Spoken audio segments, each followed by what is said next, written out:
Here are two USMLE-style questions focused on Robertsonian translocation.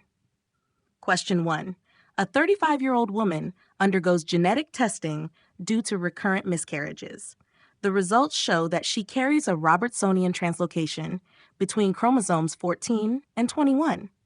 What is the most likely outcome for a child conceived by this patient? A. Normal karyotype with no risk of abnormalities. B. Increased risk of Down syndrome, trisomy 21. C. Increased risk of Patau syndrome, trisomy 13. D. Increased risk of Turner syndrome, 45XO. E. Increased risk of Klinefelter syndrome, 47XY. Answer. B. Increased risk of Down syndrome, trisomy 21. Explanation. A. Robertsonian translocation involving chromosome 21 is one of the most common chromosomal translocations associated with Down syndrome. In this case, the patient has a balanced translocation involving chromosomes 14 and 21, but an unbalanced translocation could lead to a trisomy 21 in the offspring, resulting in Down syndrome. The risk of Down syndrome increases because the translocation can result in an extra copy of chromosome 21 in the offspring.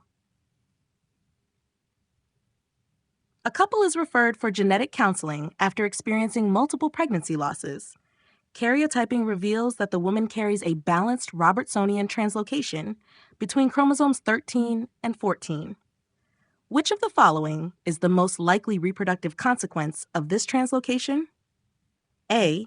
The couple has no increased risk for any genetic abnormalities in their offspring. B. The woman has an increased risk of having a child with Down syndrome, trisomy 21.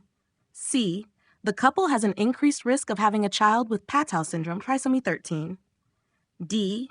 The woman has an increased risk of having a child with Klinefelter syndrome, 47XXY.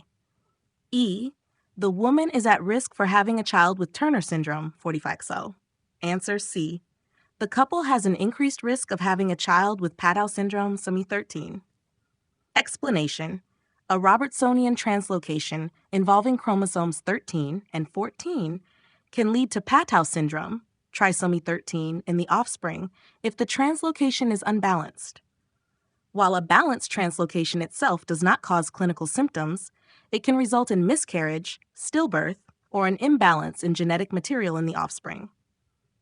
In this case, the most likely consequence of the translocation is an increased risk of Patau syndrome, trisomy 13. These questions